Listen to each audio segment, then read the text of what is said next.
On this episode of Right Turn Garage TV, I'm going to show you what you need to do to put a newer 5.0 in a first gen Mustang, 64 through at least 66, maybe even 67, I don't know.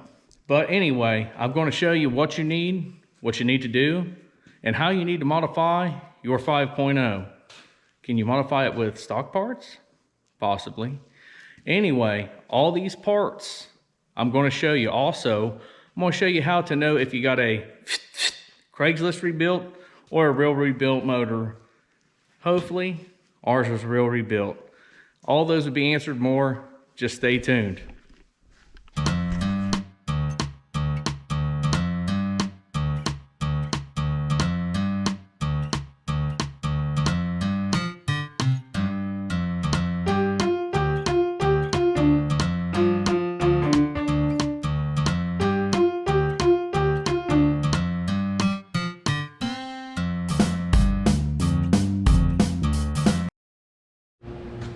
Lights, camera, action, and we got all kind of it tonight.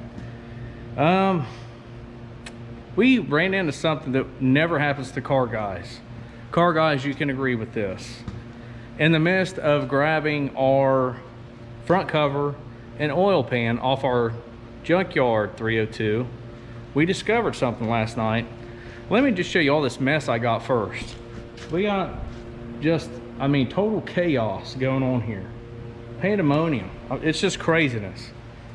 We just disconnected this transmission from this 5.0 that we're using. Now this is the motor in which I speak of. Yep, tools in my welding hat. Anyway, so very seldom do we get what happened here. I read the valve cover on this because Ford stamps all theirs with all the info on it. At least they did. This one told me it was a like 70s 5-point slow, not the good 70s, but like the late 77, 78 Mustang type 5-point slow.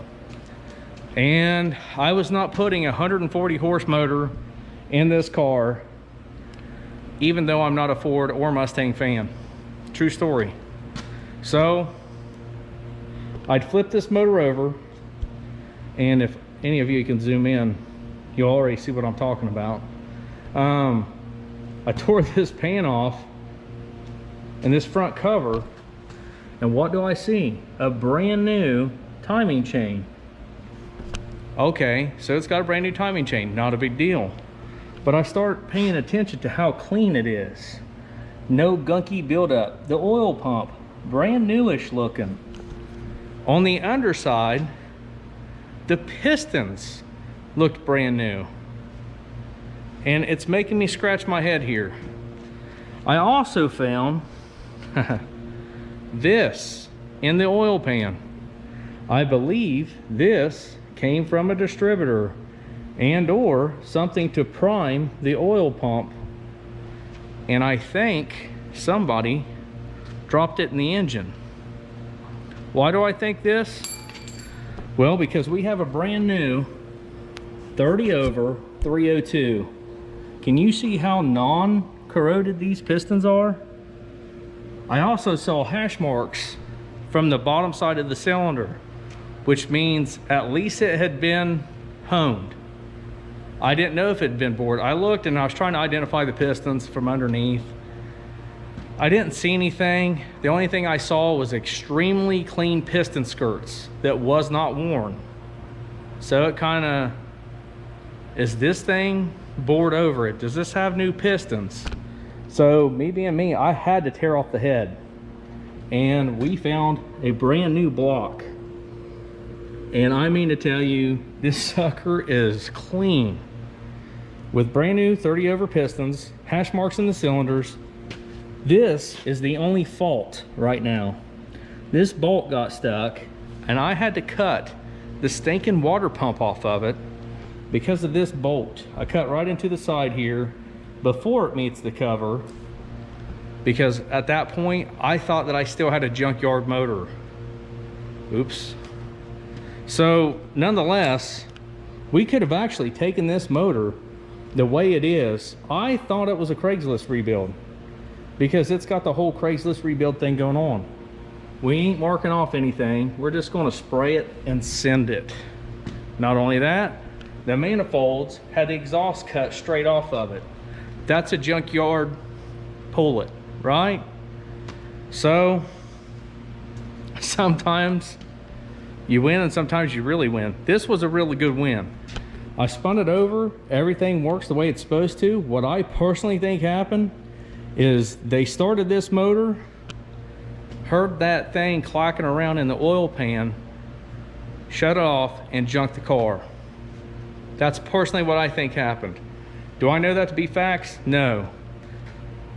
Why don't I know that to be facts? Because I heard third hand, you know, the guy that supposedly pulled this motor from the junkyard said, it's a good one.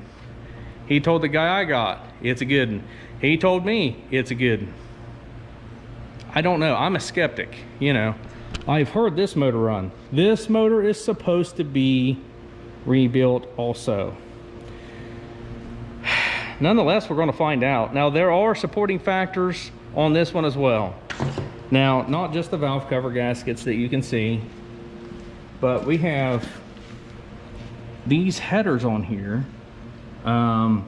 They have been welded on, like the studs there. There's new gaskets everywhere up front, the oil pan, and it was extremely clean. There is nothing on this but rust. You know what I mean? Like, it looks like maybe this was a working man's project, if that makes sense to you guys. Like, yeah, I know I want it running, but I don't need it pretty. I just need it to run, to drive me back and forth to work, because I still love the car. That's what this hits me as. Because we have MSD stuff. We have, you know, we have the makings of somebody's car that they actually loved, but just didn't have time to do the car the way they wanted to. I think, I don't know. It did carry excellent oil pressure. We got it new intake gaskets. The only thing I can't tell, there might be new head gaskets.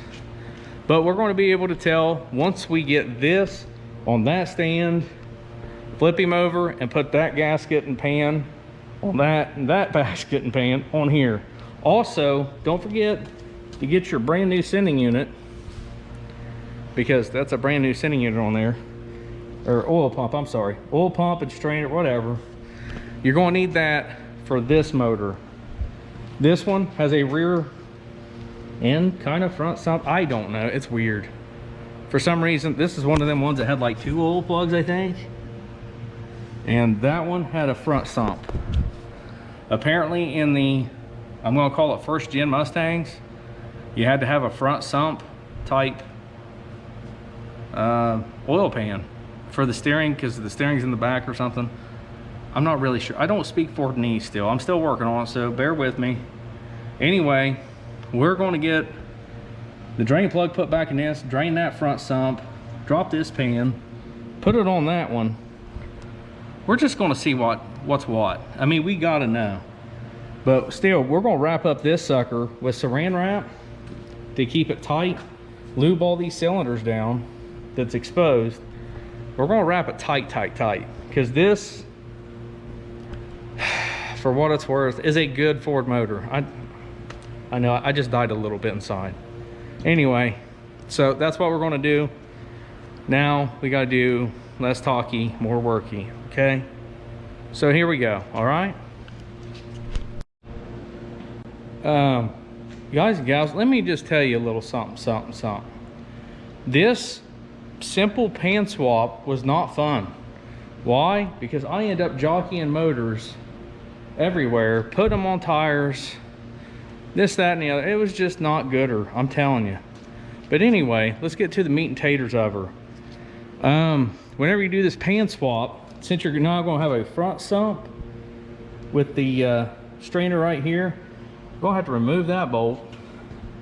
You're going to have to switch these two right here, I believe. Wherever my strainer went, I got to clean it out. Anyway, so now your strainer is going to be up here rather than way back here. without further ado, let's just see, do we think this motor's been rebuilt? So right away, I can see a worn cam. I mean, it's not worn out, so that's good. We see hash marks in the cylinders. Y'all see that, right? Can you see it?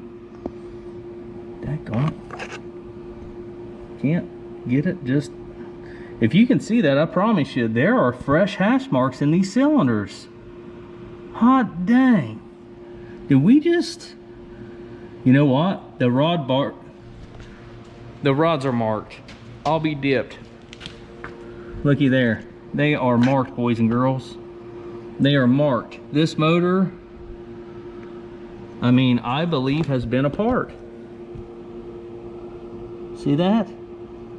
See how the caps are marked so you don't, you know, fundangle them up? So that's a plus. We got ourselves a double true roller. Oh my goodness. Oh my gosh, guys, we did good. Twice. Which begs the reason in question, do I keep that one?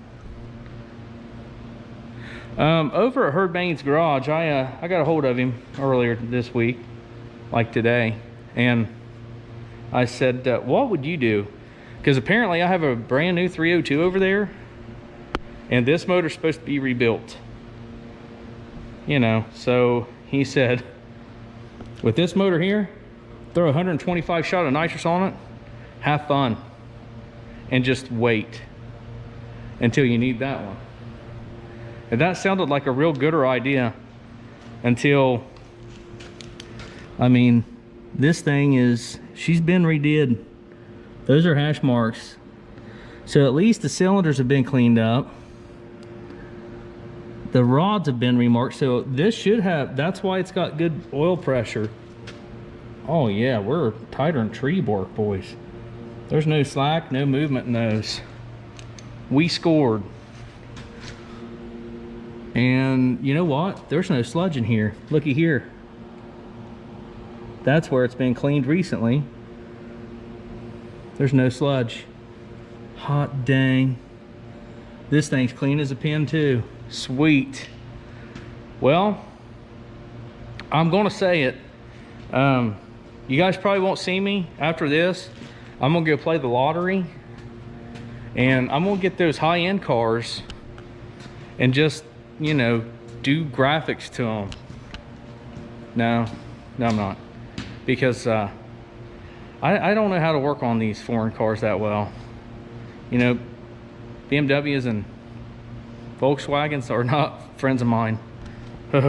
Anyway, so this is what you can expect sometimes, like next to never, whenever you're doing this. But the main thing I want to get across on this, you can keep your same oil pump. You just change the pickup, these two bolts. Make sure you retorque these to specs. And this is a reusable gasket on this feller. So we lucked out on that. We're going to switch this timing chain cover, that's it, and remount this water pump, and we're golden. I am more than shocked right now. I don't know if you guys are at home shocked. I really am, because this has never happened. You never get better than what somebody tells you. Like junkyard motor, he didn't know it was rebuilt. I doubt the guy before him knew it was rebuilt. This was supposed to have been rebuilt.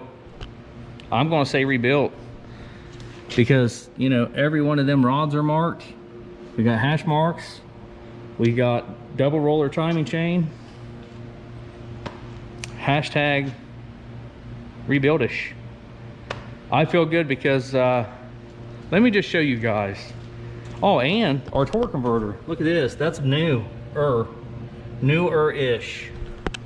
Because, you know, I mean, it don't have all the road and grime that it should for this many miles. Yeah, that's right. You're seeing that right. 258,000 miles. on that Mustang that we tore apart, this guy. And this subframe is actually in really good shape. So I'm going to sell it the way it is altogether. Somebody else can deal with the hassle, you know what I mean? So anyway, we got a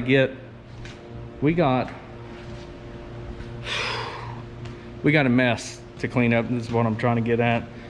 So if you're doing this swap for what I'm calling a first gen Mustang, I don't know exactly how far it goes in, 67, 68. I don't know. Anyway, for 64 through 66 at least, if you have a newer style block, this is a newer style, you need a front sump pan, and it will bolt directly on, and you'll need to change this timing cover. Why? Because this pan does not have a dipstick tube, and the older timing cover does. Okay, so beware of that.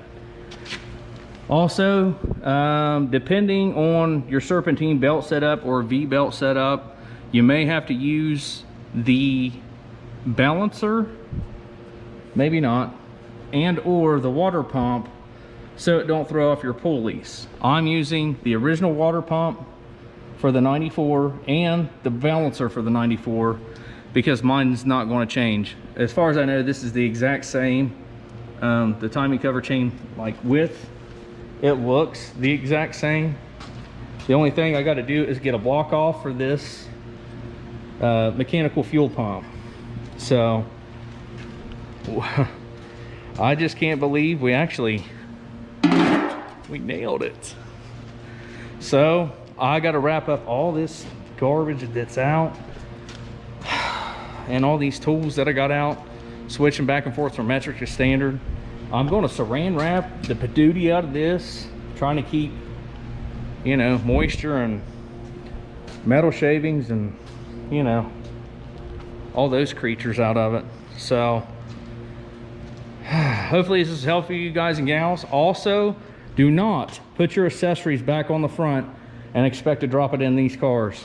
It will not fit. I promise you it won't fit. You're going to be upset. So don't do it. Save yourself the hassle. I think I'm even going to take the water pump off, maybe, just so I got extra clearance. That's what I'm going to do. You can do you. I'm going to do me on that one. But don't put them in with the pulleys. It's not going to work. I promise you. I've done the research, so you guys didn't have to. Also, the transmission is going in after we put in the motor. I heard it's tight, but it can be done. Plus, I have the advantage of having a lift, thank God. So hopefully that gives us a, you know, a golden thumbs up and all this good jazz. So anyway, I gotta get this stuff cleaned up. Thanks for watching, guys. Hopefully this helps. If you've got any more questions, comments, leave them down there at the bottom. Until then, we'll see you next time here on Right Turn Garage TV. Y'all have a great one.